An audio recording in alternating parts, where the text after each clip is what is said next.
Welcome to the Elevate Media Podcast with your host, Chris Anderson. In this show, Chris and his guests will share their knowledge and experience on how to go from zero to successful entrepreneur. They have built their businesses from scratch and are now ready to give back to those who are just starting. Let's get ready to learn, grow, and elevate our businesses. And now, your host, Chris Anderson. All right, welcome back to another recording of the Elevate Media Podcast. I'm Chris Anderson, your host. Today, we've got Julian Harris on the show. We're going to be talking about the inside-out paradigm and how we can really elevate our lives, elevate what we're doing in life and our businesses through our own selves. So, Julian, welcome to the Elevate Media Podcast today. Thank you. It's great to be here. Thanks for having me. Oh, absolutely. Excited to have you here. If you guys can't tell, Julian has a little bit of an accent, or at least from my perspective, I guess. Maybe not everyone listening, but Julian's over in the UK. And so it's always good to talk to people from across the pond or all over the world, really. So we're super grateful for that. You know, Julian, what got you into kind of studying this paradigm, you know, this inside out paradigm and people and how they can improve, you know, their lives and what they're doing? Well, that's a long story, and I know we don't have a whole heap of time, so I'll try and keep it as brief as I can. I'm a coach right now. I work with CEOs and leaders in the startup world and in the SME world. Prior to that, I was a lawyer for 20 years, working in big business, working in-house in big business. And so I've been coaching professionally for, 5, 6, 7 years now. And I discovered the inside-out paradigm along the way. And when I heard about it, it just it was like one of those light bulb moments. A light bulb went off in my head. And I thought, yeah, that makes so much sense. So you might be wondering, well, what is it? So my next question. You read it right out of my mind. So yeah, let me try and explain it. So I think many, many people around the world. So let me go back a step. We all human beings operate in the same way. We're all kind of wired in the same way. And our experience is created in the same way. But I think virtually all of us kind of forget what that experience looks like. Most of us think that what we're feeling in any given moment is as a kind of direct result of what's happening out there. Right? So I always use the example of, well, you might have an argument with somebody, for example, your business partner or one of your colleagues or your spouse or your kids, and you feel a certain way. You might feel sad or angry or frustrated or whatever it might be. And you kind of point the finger at blame, as it were, at the outside event, the argument, or maybe what was said in the argument. But in actual fact, what's happening is the way you're feeling is a kind of a direct result of what you're thinking. So your thoughts are creating your feeling. Okay. And that's how we operate. All of us, all 8 billion of us, we operate from the inside out and not the other way around. Does that make sense? Yeah, it does. And how do people... So could you see people, they're super successful, you know, they're hitting all their milestones, and you have some other people who, you know, seem to have, quote unquote, everything going wrong for them, you know, if you were to ask them. So, you know, if that stems from our thoughts, how do we go about shifting that? How do we go about getting a control of that and even realizing that that's what's happening?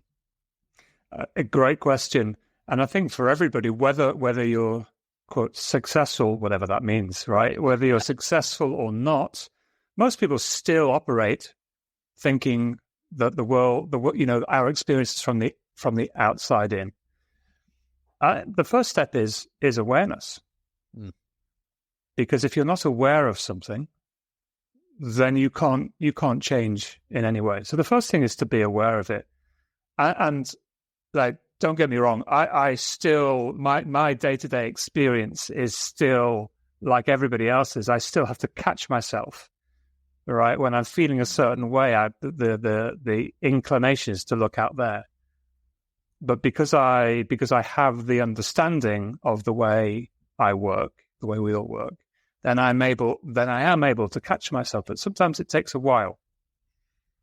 And we all, this might be familiar to you, we all get lost in our thinking. We all go down the rabbit hole sometimes.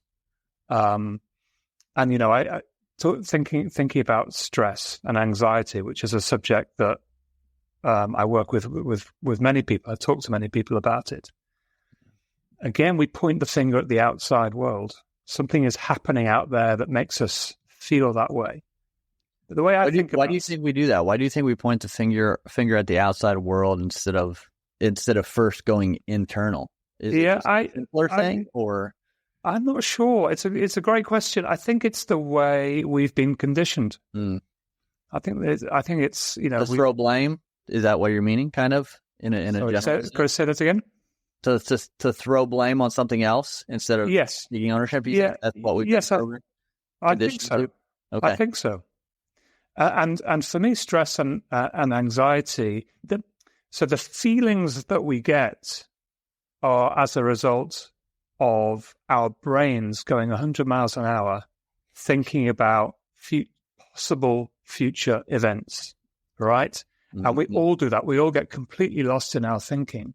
Yeah. And the way I've come to think about the feelings of stress and anxiety is it's like our body's way of, it's like an alarm clock. Wake up, right? Oh, I'm feeling these feelings. I have to wake up. I have to be aware that actually I'm completely lost in my thinking. Come out of my head, get present, become aware of what's happening in the moment. And when you can do that, it's surprising how those feelings, those horrible feelings of stress begin to dissipate. Yeah, because I've heard it said that anxiety and stress comes from spending too much time thinking about the past and too much time thinking about the future, because we have no control of either of those. But to focus on the present, and you get rid of majority of that stress and anxiety. So how can we pull ourselves into the present? When we get in those moments of like, okay, well, I'm thinking way too much of what if or what might come or what happened. How can we pull ourselves into the present and get kind of back on track or more control of our mindset? So it's just going back. I said the first thing is to have this awareness of the inside out paradigm, and actually, we all pull ourselves back into the present all the time. It's not something that we actively do. So this might resonate with you and your audience. If you actually think about your day-to-day experience, you might be down the rabbit hole, and then all of a sudden you'll think, "Oh, I've been lost in my thinking.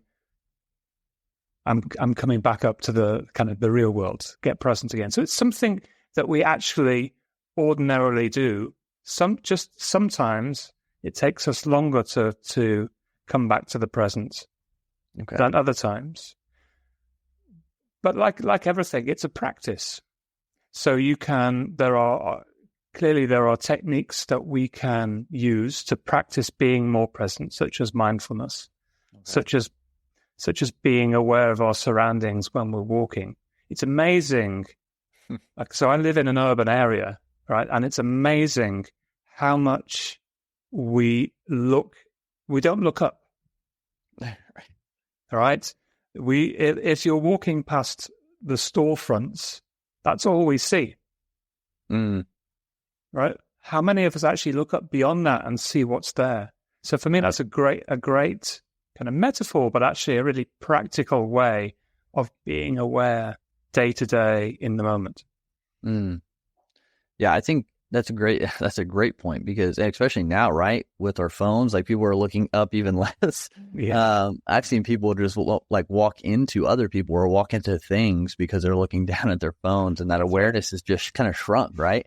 Do you think that plays a part? Maybe social media online obviously has its great aspects, but do you think things like that have played a part into people's stress and anxiety going up because they're not living in the moment as much because of everything they see online? Yeah, 100%.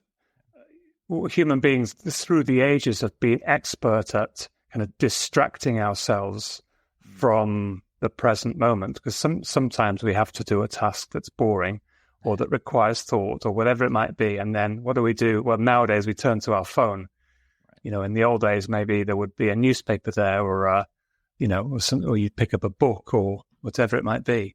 But we are the masters at distracting ourselves and the masters at taking ourselves away from the present moment. And yes, without doubt, social media, the phones were specifically designed to be addictive, So even if you don't have social media on your phone, there's still, you can't help but pick it up and hold it and maybe play some games on it. We are so good at taking ourselves out of the present moment. And again, why do you think that is? Why is that such a, no matter where we are in life, whether it be a boring task, whatever it is, why do we have to have something replace it instead of just doing the task or staying in the moment? Because largely when we're distracting ourselves, we are distracting ourselves from a moment of suffering, if I can put it like that. It doesn't necessarily have to be a significant moment of suffering, but let's call it discomfort. Okay. We're hardwired not to enjoy discomfort. But in actual fact, when discomfort is the path to growth and development and getting better, to elevating ourselves, if I can use your branding a little bit. Sure. Because, imposter syndrome, again, everyone talks about imposter syndrome. And I like to think about it as something that is, when you're feeling it, you're in the right place. So you may be feeling really uncomfortable, but that discomfort is necessary in order for you to grow and develop, because you're doing something that's outside of your area of comfort, expertise, capability. And you do it and you do it again. And then eventually, you become more capable of doing that thing, more confident in doing that thing. And lo and behold, right, you have a new skill, you have new confidence. Yeah. You've grown, you've developed. Yeah, I think that replacing discomfort with something, with the immediate gratification type thing is so huge. It's so true, because whatever it is, like, you can't, and I see so many kids nowadays, which is one reason we don't want to give like technology stuff to our kids for a while, is because they can't just sit or they can't just go and explore. They have to have the tablet or something in their hand. And if not, they just have breakdowns. And it's like, and even as adults, like, can you just actually sit with no TV on, with no phone, and just sit in silence or just have a conversation without anything else? Like, it becomes a little discomfort or a little uncomfortable, right? And 100%. And I'm guilty of this as well. I am so guilty of that too. Who practices what they preach all the time? All the time, right? Yeah. So we have to go easy on ourselves at the same token. But you're right. It's almost like a lost art, isn't it? Mm-hmm. Sitting quietly in reflection, or sitting even quietly with a book, and not every 5 minutes reaching for the phone or reaching for the tablet. Yeah, and it, like they say, it's like an addiction. Like, you could sit there and it's like you're drawn to do it, and it's just like any other form of addiction kind of thing. To replace that, you just to break that habit, you have to replace it with something else, right? And take that spot in a more productive way. Yeah, and I suppose the only difference, the only difference here is, learning. So not replacing the addiction necessarily, but learning how to sit with the feelings of discomfort. Okay, yeah. It might be like I said earlier, it might be a boring task that you have to do. But learning how to sit and pushing through with that boring task, or with the thing that makes you uncomfortable, that's where the real growth is, I think. Being comfortable with discomfort, if I can put it like that. Yeah, I think that's something that we're losing more and more of with everything. You can call it whatever. You can call that we're becoming lazier, we're becoming softer, whatever word you use, we're becoming more, we're steering more away from the discomfort of things. We want it to feel good. We want it to be easy. We want it to be simple. And sometimes you just can't do that in everything. And when you do, you lose, like you couldn't work out without discomfort. Like if you want to get stronger, there has to be discomfort. Yes. If you try to bypass that, then you're, setting yourself up for injury or whatever. That's right. And if we want to achieve anything in life, there has to be suffering, there has to be discomfort. And so we have to find the joy, if I can put it like that, we have to find the joy in the suffering and the discomfort, because we know, when we push through that and then we achieve what we're setting out to achieve, it feels all the sweeter for having been through that pain. Yeah. So how can we try to find that joy, even with discomfort? How can we change our mindset and how we view things?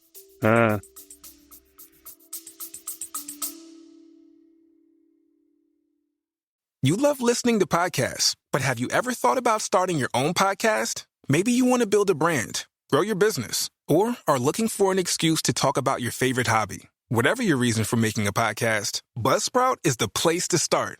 Since 2009, Buzzsprout has helped over 300,000 people launch their own podcasts. Buzzsprout walks you step by step through the whole process and will give you powerful tools to start, grow, and monetize your podcast. Ready to get started? Click the link in the show notes to get our free step-by-step guide to starting your podcast today. I once heard somebody talking about the hoovering, the vacuum cleaning. Or call it any chore, the dishes or whatever it is, the laundry.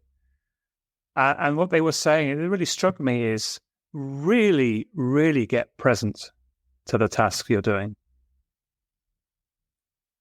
Moment by moment, really being present to it. And it's amazing what happens when you can do that. And again, I don't always manage to do this, but when I've tried to do it, it's made the task a pleasure.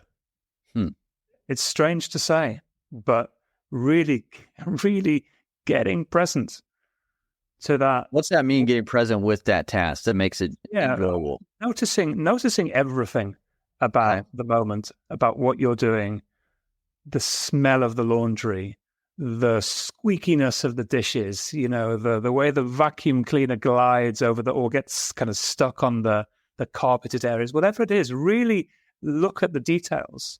Get really curious about the details. And that also has an effect on our perception of time as well. One of my clients and I were talking the other day about, time is the most precious commodity, and it's going so quickly, right? Yeah. Every year seems to get quicker and quicker and quicker. So how do we slow down time? Well, obviously we can't practically, realistically slow down time, but we can slow down our experience of time. So really noticing all the little details of the task you're doing at the time, having kind of real focus on that task, I think helps. It makes it feel like time slows down. It makes it feel like you have more time.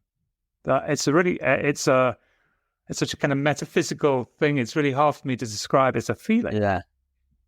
So that's what I've experienced when I've been able to do that.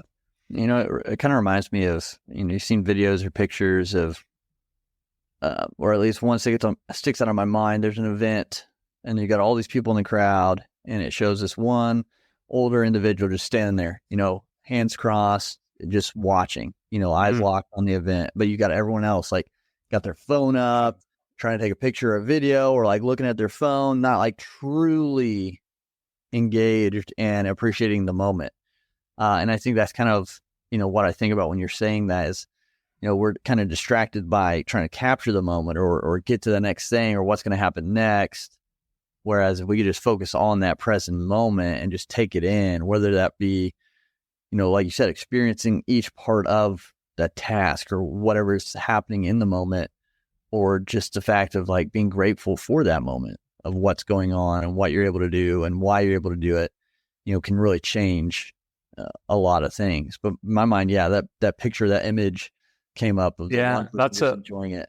Yeah, that's a brilliant visual image, because we will all, that will resonate with everybody listening or watching this. We'll have all been that person on our phone, won't we? Whatever the event might be, because we will all everyone wants to capture stuff on a physical device, right? So they can show people, but actually being in the moment, it's so rare nowadays. So I think that's a brilliant, Chris, thank you. It's a brilliant visual image.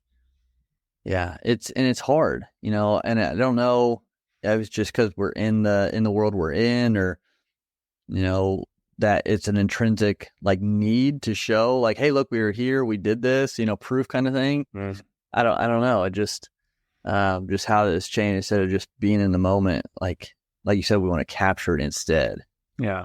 I think social media has a lot to do with that. I'm not a big user of that, but even capturing something that I can send on WhatsApp later to the family, right? It's the same thing, and that takes me out. That takes me out of the moment. It's even with the kids, I got 2 little ones. I know you have a daughter, and even in those moments, sometimes it's I go back and forth. I'm like, oh yeah, that was a great moment. I was in the moment, I was present. I was like, man, it would have been cool to have that, captured on video or picture. But I was in the moment, which is great because I have the memories. And then there's moments where you have them on a picture, but you're not really in the moment because you're trying to get the picture. And so it's I don't know. It's one of those things. I think there's good and bad. I mean, I think there's a good and bad of both, obviously, but you kind of just walk in and just doing the best you can with it. Yeah, absolutely. Yeah, I mean, so I've got a couple of kids, Rosie, who's 11, and Noah, who's 9. And it's about, for me anyway, it's about, kids don't want much from you. Right. We're all conditioned to think, I need to buy them this or have this for their happiness. All they want is your time. All they want is your time. And so if you're not being present because you're on your phone, taking a photo of them or a video of them, right, it kind of detracts just a little bit from that experience. And they may not say anything, but they will feel it. The kids know when you're not totally present with them. Yeah.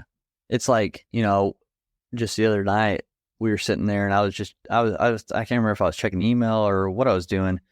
But Everett, my oldest, he's 2 years old right now.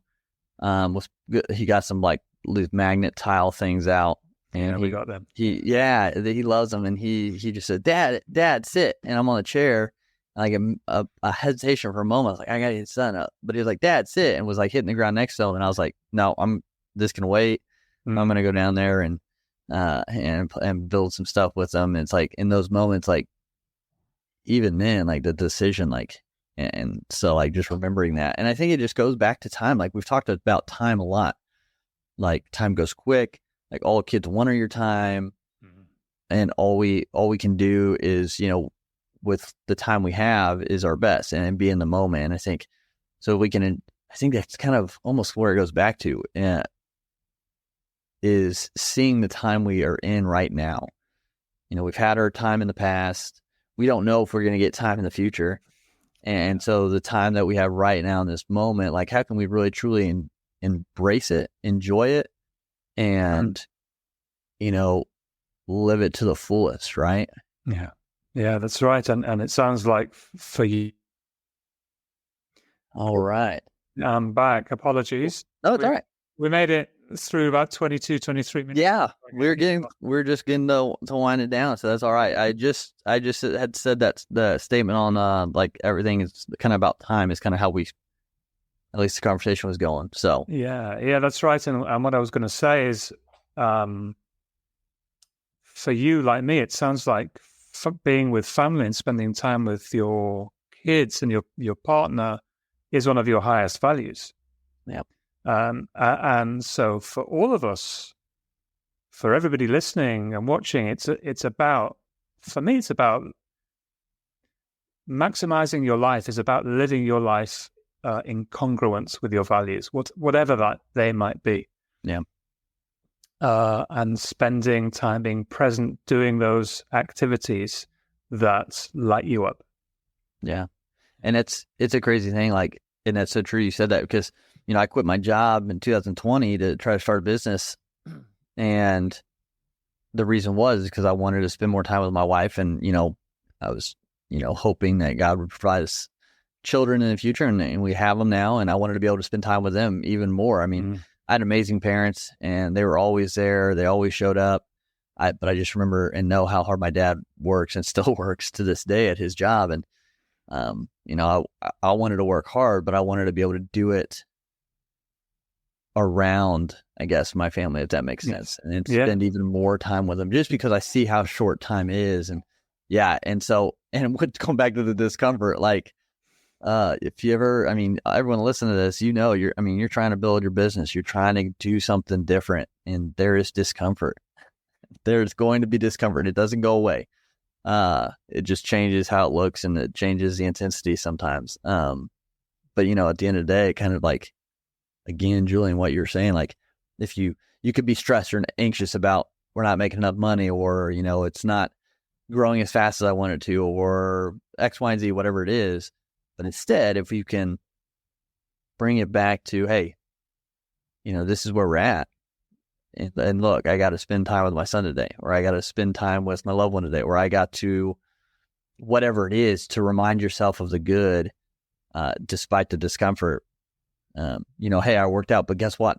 I did one more today. So I PR'd today. It hurt, but I PR'd. So whatever it is, if you can change that, I think ultimately that's kind of what it comes down to. And we can do that. We can do some amazing changes in our lives. Absolutely. Change the way you think about suffering. Change your relationship with suffering, with discomfort. That'll take you a long way. Yeah. So Julian, it's been awesome. I've enjoyed this conversation. I appreciate your time coming on here, sharing this. If you could leave, listeners, obviously most of them are trying to build something. They're trying to build a business, a side hustle, trying to get it full time, whatever it is. What would one piece of advice, after everything we said, if they could just know one thing or take one thing away, what would that be? Well, I'm actually going to talk about something that we haven't talked about today. Okay. Yeah. Which is community. And I think, in the UK and in the US as well, we have an education system which makes us think that getting help from other people to do the thing we're doing is bad. Right. Absolutely not. If you're an entrepreneur out there, get great people around you, whether they're team members, whether they're board of directors, whether they're mentors, whether they're coaches. Build a community around you. You don't have to do it all by yourself. That's my one piece of advice. I love that. And that goes good because you have people to talk about, hey, sounding board, this is what's happening, this is my struggles, and help that, and they can help bring it back, help bring you back and your thoughts back to the present and the good so I think that's great. Community is huge. So again, Julian, appreciate you being on Elevate Media Podcast today. Where can people connect with you to find out more about what you do and just continue to learn from you? Great question. Thanks for asking. It's really simple with me. No, there are no barriers to entry. If you want to have a conversation with me, send me an email. I'm, really, really open. No filters, no nothing. So my email, it's Julian@JulianKHarris, just the letter K, .co.uk. Awesome. You guys take them up on it. Reach out if you need them or you want to learn or just connect with them. Again, just a breadth of knowledge and information. So Julian, again, thanks so much for being on the show today.